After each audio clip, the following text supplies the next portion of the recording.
Hello, my name is Phil Cornish. I am back with Cornish Talks Common Sense. We have a new topic for you today. This is a new topic, one that we really have not touched on before, one that I think is captivating our society just in recent months, a topic that has significant implications for the future, and a topic that I think is of interest to everybody. That is the subject of artificial intelligence. Let's come back in just a minute and we'll talk about AI and what it means for you in the future.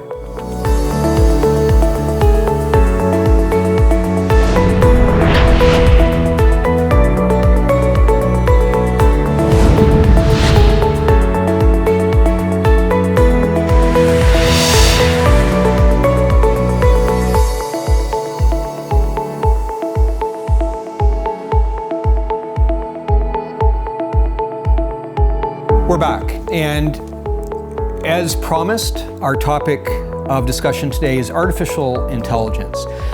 Artificial intelligence has been all over the media in the last months, unless you've been living under a rock. Artificial intelligence is an interesting topic because of what it portends for the future and the implications it can have for all of us in our lives. So let's do a little bit of a dive into artificial intelligence and see if we can make some sense of it. So what is artificial intelligence? Let's start with that. Well, as a person who has an interest in the human brain and consciousness, and I have a lot of books and literature on that topic. I can tell you that fundamentally there's kind of a breakdown, sort of a bipolar breakdown among neuroscientists in particular as to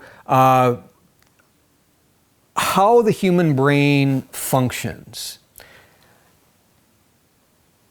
Some of the experts would say that the human brain is really just a type of computer. It functions very much like a computer operates.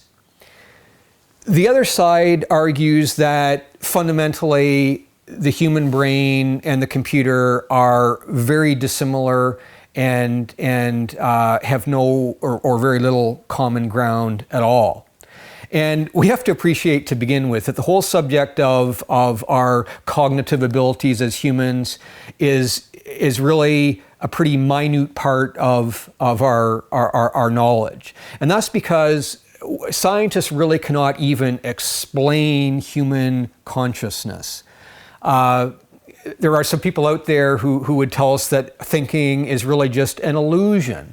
I have one book that I didn't bring with me today called The User Illusion that talks about the human brain as really just being an illusion of reality. And there are other writers, scientists who have talked about this. Daniel Dennett certainly is one, and there are a host of others, David Chalmers and Marvin Minsky and others that have spent a lot of time studying this topic.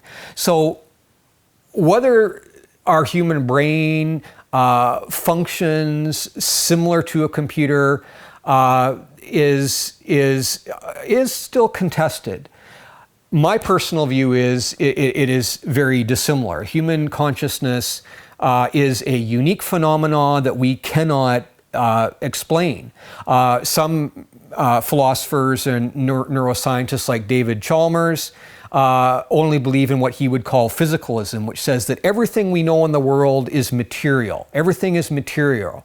There's no soul, for example. He would deny the existence of the human soul. And the whole idea of how the brain functions, he would argue has to be reduced to chemical, electrochemical functioning and so on in the brain. But the reality is we simply don't know. Consciousness is such a unique phenomenon that the best of our scientific intellectuals and neuroscientists, frankly, cannot explain it. So whether the human brain is like a computer or not, the reality is that scientists, since the advent of the computer, maybe we can go as far back as starting with Charles Babbage, but in the more recent generations, the development of computerization, at IBM and Bell Labs and other organizations that have been sort of at the foundation of the growth of the computer industry, have led to a exponential growth of capability for computers. And so we've seen it blossom technologically in unforetold ways in recent decades. We all know, of course, about the internet now and how computers and communications abilities have just grown with exponential force. And so it seems that our knowledge base has reached untethered limits.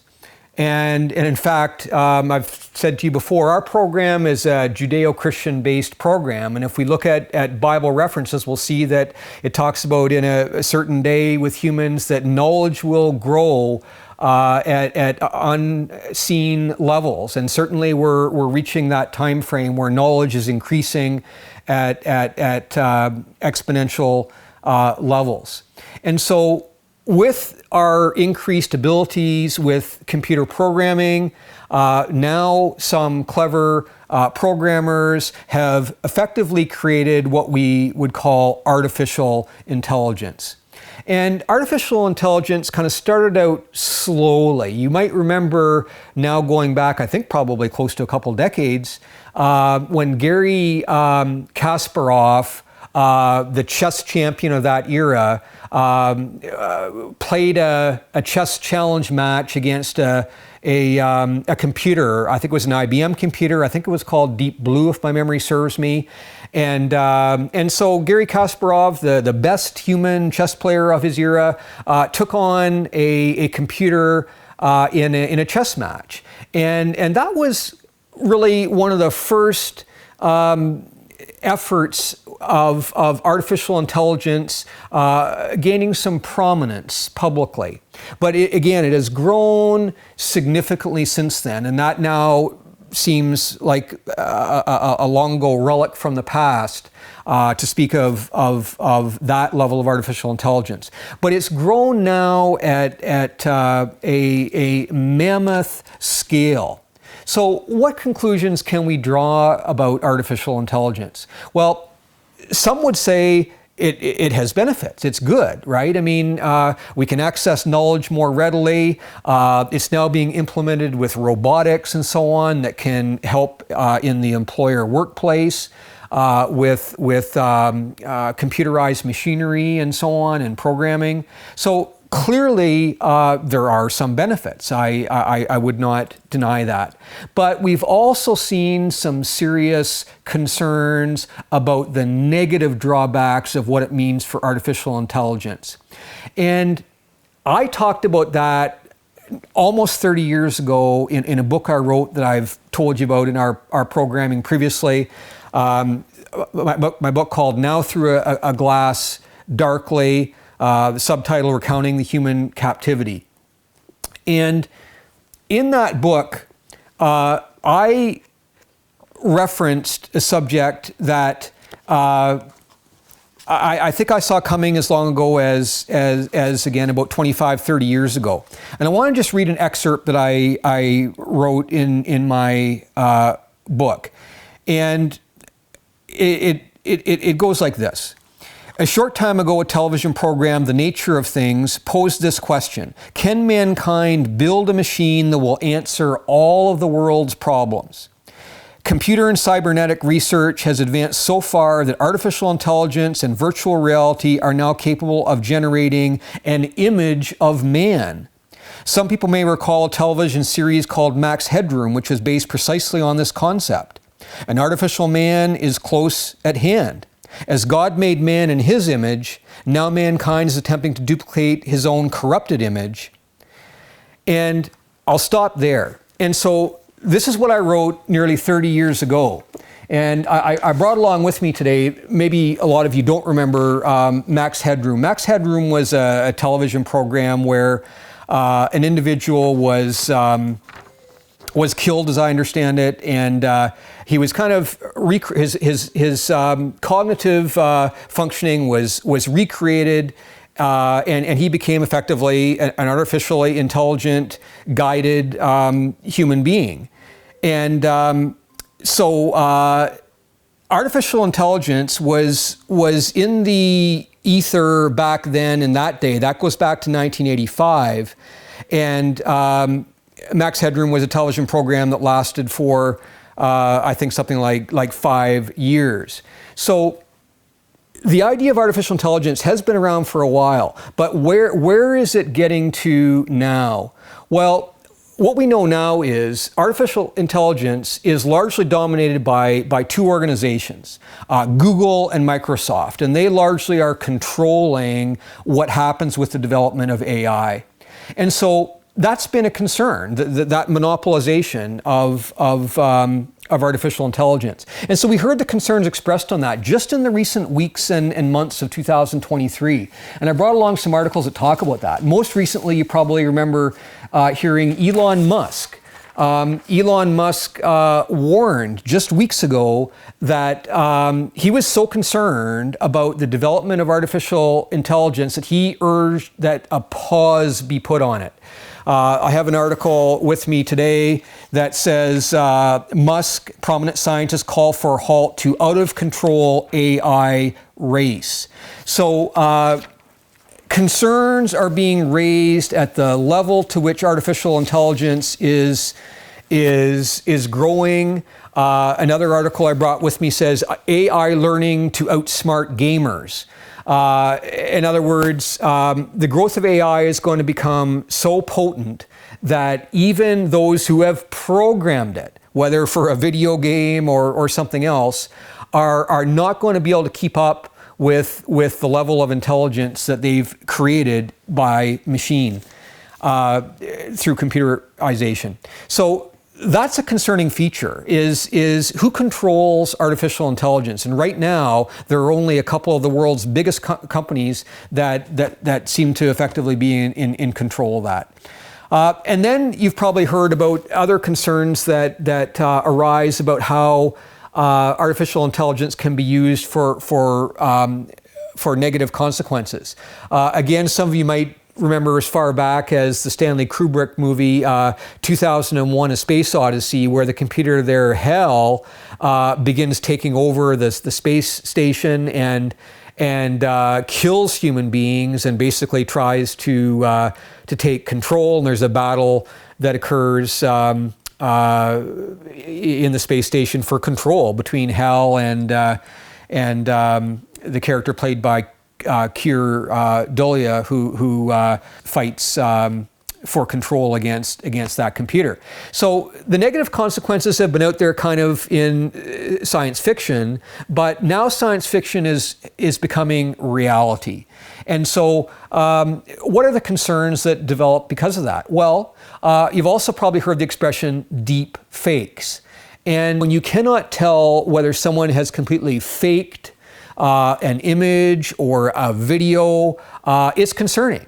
Just in the last weeks, we've seen programming where, for example, on the Joe Rogan show, he interviewed a very famous person, and it was completely fake. It was a completely non-real interview, made up, fictional, and I want to just take you back again to my book. We talked about this in an earlier program where, again, almost 30 years ago, I wrote about this concern that I saw unfolding and happening as long ago as 30 years of the growing inability to distinguish between what is real and what is phony, what is reality and what is fantasy or fiction. And I'll just read again a couple paragraphs from my book that I talked a little bit about in my my earlier program that touched on this subject. And so I wrote, the blurring of reality and fantasy is a phenomenon becoming increasingly evident in our society. It is quietly encompassing all facets of life. Principally, the tendency to mask reality with the more idyllic image has become evident in the field of entertainment, but is a trend overtly apparent in the world of commercial advertising and even in the news media. In some contexts, the diversion from reality is arguably quite harmless, but in other cases, the agenda is more sinister in shaping human perceptions. And I went on to talk about, for example, back in that day, a movie, for example, by Oliver Stone about John F. Kennedy that really was made up of fiction together with pieces of reality. And an author who I really have a lot of respect for, John Leo, wrote about that back in the early 90s. And in 1991, I quoted an article where he talked about the growing trend towards infotainment, where made-up fictions are being thrust upon us in the entertainment industry and in other places as well of our society, where the news and video and other media are affected, so that we cannot tell any longer what is real and what is fantasy, because computers can alter photos, can change videos, change documents. And this brings us to another subject you just heard about, this chat GPT programming that is happening now, where you can ask the computer to write an essay for you. You won't have to hand in your own assignment at school. Get the computer to do it. Or they can write a poem for you. So it's getting to a point where, again, if you cannot distinguish what is coming from the human brain in a classroom at school versus what is coming from a computer and substituting as a legitimate essay or educational work that in fact is totally phony and made up from artificial intelligence, we're getting to a point that is concerning. So these are some of the negative consequences that perhaps you've not thought about. And I'm only touching on some of the superficial ones. Frankly, as artificial intelligence becomes more and more powerful, the concern is how governments will use it, how China, how Russia, how the United States may use artificial intelligence not only in the sphere of propaganda, but interfering with the systems, computer systems of other countries, their infrastructure that controls utilities and government functioning. This kind of cyber warfare can easily become out of control. And so artificial intelligence simply is a danger. Why do I say that? Because if there's anything we've learned as flawed human beings, it's that we tend to excess in our behavior.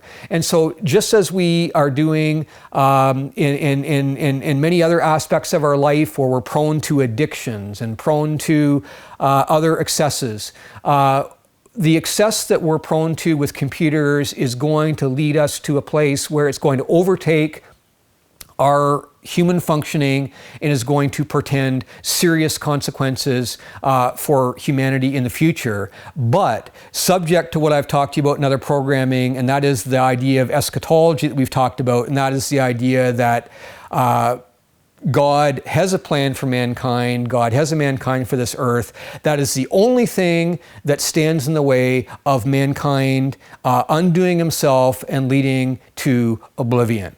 But we know from the eschatology that we find talked about in the Bible, that we know where the future is going, so we need not be alarmed or troubled by it. But again, we need to be vigilant as to what is going on in our world today. This has been a fairly intensive program. I hope it's been of interest to you. Thank you for listening.